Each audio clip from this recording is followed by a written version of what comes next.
तो इस सबका केंद्र सिर्फ मुसलमान ही बना रहेगा क्या? राजनीति तो वही हो रही है। क्या बात करते हैं आप? एकदम बिल्कुल एक तरह से माहौल बना दिया गया है एंटी क्या मुस्लिम करेंगे का। आप? क्या करें? हमको एक सवाल का आप जवाब दीजिए, कौन सी राजनीति करेंगे? क्या राजनीति होगी? ये 80% एक साथ हो जाए तो सिर्फ मुसलमानों पे कौन सी राजनीति करेंगे आप? क्या कीजिएगा? हमको जवाब दीजिए कि कटेंगे तो बटेंगे। अरे बताइए, कौन नहीं, सॉरी, बटेंगे तो कटेंगे, कौन नहीं बटेंगे, कौन कटेंगे? भाजपा किसकी बात करती है? सिर्फ हिंदू की। हाँ। कि हिंदू नहीं बटे नहीं तो कटेंगे, हिंदू नहीं बटे नहीं तो कटेंगे। मैं ये सवाल रखता हूं पूरे भाजपा के लोगों से, और मैं ये सवाल रखता हूं पूरे देशवासियों से। क्या इस देश की जितनी जनता है, जितने हिंदू समाज के लोग हैं, सभी हिंदू समाज के लोग एक होकर के क्या सिर्फ मुसलमानों पर राजनीति करना चाहते हैं? क्या करेंगे ये लोग 20% 80% एक साथ होकर के?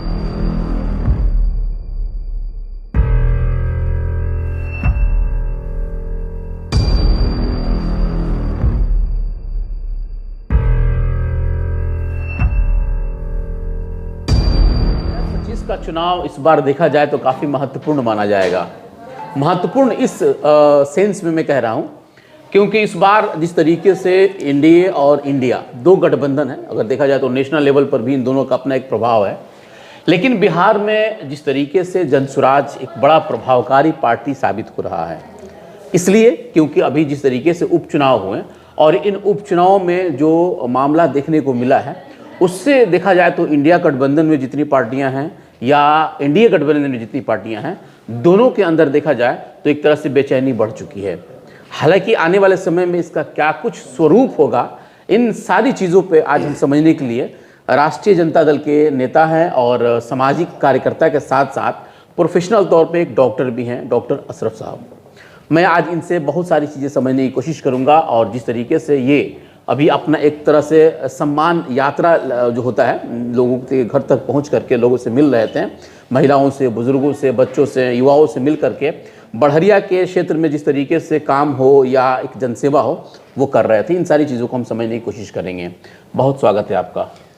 आपका भी बहुत बहुत स्वागत है, और आपके चैनल के माध्यम से जितने हमारे दर्शक बंधु हैं, आप सभी लोगों को बहुत बहुत स्वागत। डॉक्टर साहब, सीधे हम सवाल आपसे करेंगे कि जिस तरीके से अभी मतलब बिहार के जो 2025 का चुनाव है, इस चुनाव में खास करके राष्ट्रीय जनता दल का कितना असर होगा? चूंकि अभी तो जनसुराज भी आ चुका है, इंडिया गठबंधन भी है, एनडीए है, उसमें राजद कहाँ रहेगा? देखिए, राजद पहले से ही बहुत अच्छा है, आज भी कमज़ोर नहीं पड़ा है। थोड़ी सी राजनीतिक उथल पुथल होते रहता है, लेकिन इन सारी राजनीतिक उथल पुथल के बाद भी जो हमारा अंदेशा दिखता है कि राजद 2025 में अच्छा प्रदर्शन करेगा, इसके पीछे कारण ये है कि आज की राजद और पहले की राजद में थोड़ी सी फ़र्क है। पहले की राजद जो थी वो माननीय श्री लालू प्रसाद यादव के राजद थी, और आज की जो राजद है वो हमारे माननीय नेता प्रतिपक्ष श्री तेजस्वी यादव जी की राजद है। कहीं ना कहीं ऐसा देखने को होता है और ये प्रतीत होता है कि तेजस्वी प्रसाद यादव जो हैं वो एक सामाजिक सौहार्द, समाज की उन्नति और समाज के फिक्र को लेकर के चलते हैं। इनके आज नेतृत्व में सामाजिक जो सुरक्षा है, समाज की महिलाओं की जो उत्थान की बात है, ये सारी चीज़ें सर्वोपरि है। इसीलिए हमको लगता है कि आज के डेट में जो राजद का प्रदर्शन होगा वो कहीं बेहतर होगा। आपने बड़ा बेहतरीन एक बात तो कहा आपने, लेकिन अब इसमें दो सवाल निकल के आ रहा है। एक तो अपने लालू जी के रीज़न को, यानी कि उनके समय काल को, और दूसरा आप तेजस्वी यादव जी के समय काल को, दोनों का आप तुलना मतलब अगर कह रहे हैं तो मतलब इनका बेहतर मान रहे हैं। जबकि अगर राजनीतिक विशेषज्ञों की बात माने या उन नेताओं की बात माने तो उन लोगों का कहना है कि तेजस्वी यादव एक बड़ा भूल कर रहे हैं, पार्टी को A to Z में कन्वर्ट करके। लालू जी के समय में आपकी राजद जो है कि माई समीकरण था, तो उस वक्त अच्छा परफॉर्मेंस था इसका। अभी जो है कि A to Z हो गया है, तो अब इसमें जातिगत अगर भावना की हम बात कर लें तो पार्टी में ही इसका विरोध हो रहा है। इस पे क्या कहना होगा? देखिए, जहाँ तक कि ये A to Z की पार्टी, जातिगत की पार्टी और माई समीकरण की बात आप करते हैं, तो हमें एक बात बताना है, राजनीतिक रूप से तो देखा जाए तो ये बातें चलते रहती हैं, लेकिन अगर सामाजिक रूप से आप देखें तो सामाजिक रूप से आप देखेंगे तो हमारे जो नेता प्रतिपक्ष श्री तेजस्वी प्रसाद यादव जी हैं और उन्होंने जो 17 महीने के कार्यकाल को बताया और दिखाया, तो उन्होंने किसी माई समीकरण के लिए नहीं दिखाया और बताया। उन्होंने जो कुछ भी किया वो बिहार के लिए, बिहार के जनता के लिए, बिहार वासियों के लिए किया। वहाँ कोई जाति की बात नहीं थी। तो जिस व्यक्ति के अंदर इस तरह की सोच हो कि हमारा राज्य, हमारा देश, हमारे राज्य की जितनी जनता है वो कैसे आगे बढ़ेगी, इस तरह का अगर वो काम करता है तो वहां तो हम सामाजिक ही बात सोचेंगे। नहीं, मेरा सवाल पार्टी को लेकर, सवाल ठीक, पार्टी के अंदर जो कुलबुलाहट है, लोग कह रहे थे कि इन्होंने तेजस्वी यादव जो है कि ए टू जेड कर दी। कुलबुलाहट है तो पार्टियां एक दूसरे पर तो रचनाएं डालती ही रहती है ना। अब आपका क्लियर कर देते हैं, जैसे कि अभी उपचुनाव हुआ, उसमें जो प्रदेश अध्यक्ष है जगदानंद सिंह, उन्होंने अपने बेटे को जो है कि उपचुनाव में प्रत्याशी बनाया। हालांकि लोगों का कहना था कि अगर उनके बेटे प्रत्याशी नहीं होते तो हो सकता था कि यहाँ पे अच्छा खासा प्रदर्शन राजद कर देती। और भी जगह कई मामले थे जातिगत को लेकर के, तो अच्छा प्रदर्शन करता। लेकिन कहीं ना कहीं ए टू जेड का मामला था, इन्होंने जिस पे भरोसा किया वो भरोसा और वो वोट में कन्वर्ट नहीं हो पाया। इनका जो ए टू जेड का जो आप सोच बताते हैं, तो ए टू जेड की सोच यहीं पर साबित होती है कि जगदानंद बाबू माई समीकरण से तो नहीं है। हाँ, यही बात है ना। हाँ, तो वही बात मैं बता रहा हूँ कि ये सोच तेजस्वी प्रसाद यादव की है कि हम पूरे समाज को लेकर चलें जी। लेकिन पार्टियों का जो नीति है और जो राजनीति है वो क्या करते हैं ना कि अगर मुस्लिम और यादव आरजेडी के साथ हैं, दलित आरजेडी के साथ हैं और इसमें फॉरवर्ड लोग भी आरजेडी के साथ हैं, तो वो इस चीज को नहीं सोचते हैं। वो क्या करते हैं, आगे इसको जाति पे ले जाते हैं कि नहीं ये माई समीकरण की पार्टी है। तो अभी कमेंट्स होने लगा कि ये ए टू जेड को लेकर के गए इसीलिए दिक्कत। ऐसी कोई बात नहीं, बिल्कुल गलत बात है। नहीं, ये हमारे नेता क्या कहेंगे, हमारा विचार जो है वो सुनिए आप। हमारे तेजस्वी प्रसाद यादव का जो विचार है वो सुनिए आप।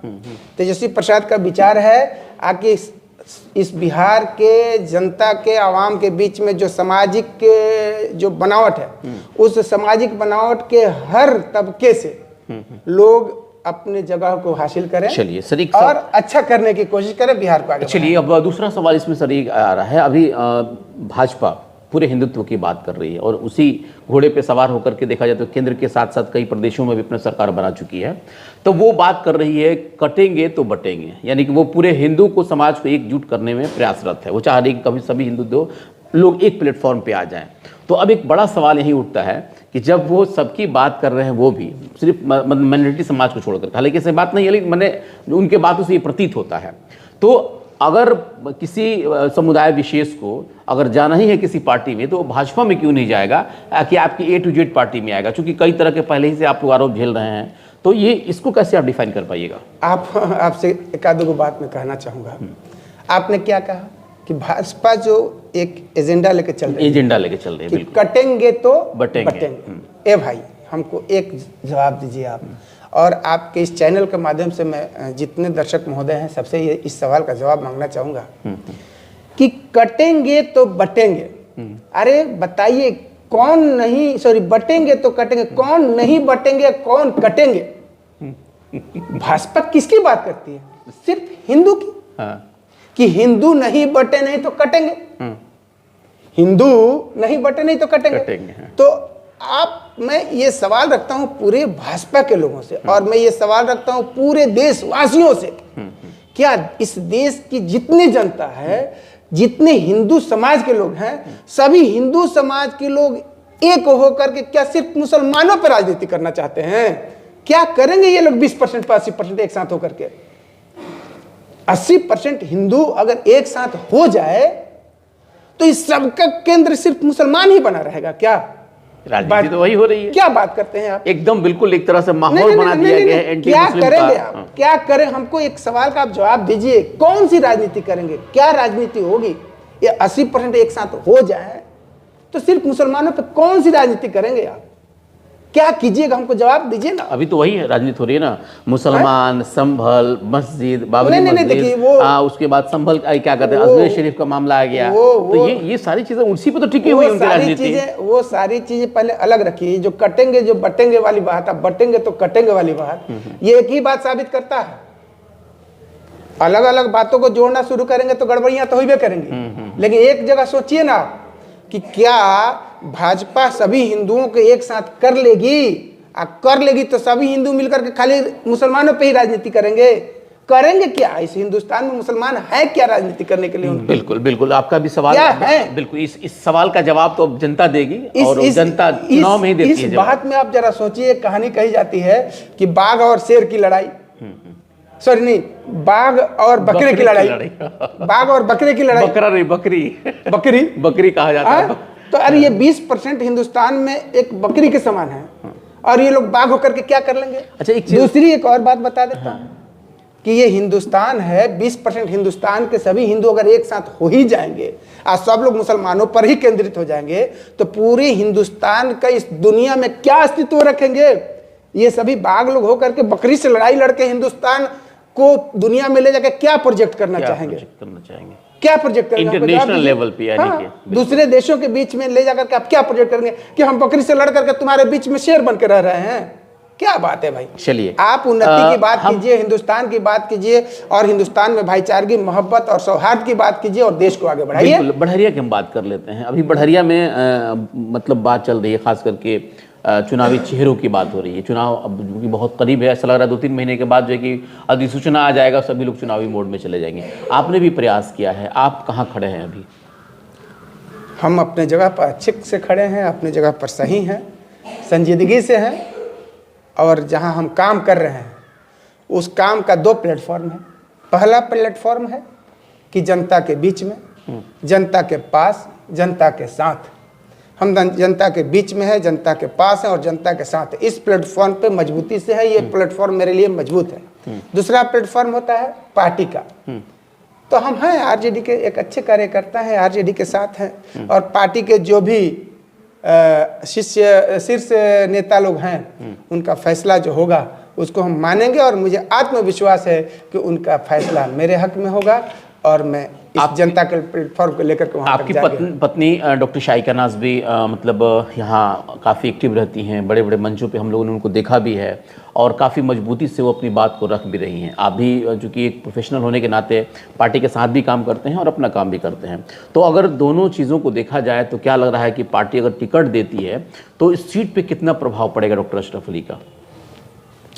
हमको तो लगता है कि अगर पार्टी हमको टिकट देती है तो सबकी यही इच्छा है और तमन्ना है कि डॉक्टर अशरफ अली को पार्टी टिकट दे, कोई भी पार्टी टिकट दे, और डॉक्टर अशरफ अली किसी भी पार्टी से चुनाव लड़ें, और इनको हम लोग अपने विधायक के रूप में देखना चाहते हैं, विधायक बनाएंगे। आप चूँकि राजनीति में रहें तो चूँकि पहले तो आप प्रोफेशनल हैं, डॉक्टर हैं, आपकी राजनीतिक जो शिक्षा है, या आप चूँकि राजनीति में प्रभावित होकर के आए हैं, तो कुछ चेहरे होंगे ना जिन चेहरों को आपने देखा होगा, महसूस किया होगा, या सामाजिक दृष्टिकोण से ही आप चले आए हैं, या किसी नेता को देखें कि लगा कि नहीं भाई हमको भी इसमें जाना चाहिए था? देखिए, ये थोड़ा आखिरी मेरा सवाल रहेगा। और बिल्कुल, बहुत ही सुंदर आपका सवाल है। मैंने बहुत से राजनीतिक चेहरों को देखा, और मैंने अपने इस समाज की हालात को भी देखा। तो मैं अपने ज़िंदगी में इस दोनों के बीच के संबंध और रिलेशन को देखते हुए मैं समाज के हालात को देख करके राजनीति में आया हूँ, और उसी से राजनीति करता हूँ। हम इस समाज के जनता के साथ राजनीति करते हैं, जनता के लिए करते हैं, और उन्हीं के लिए करते रहेंगे। बिल्कुल।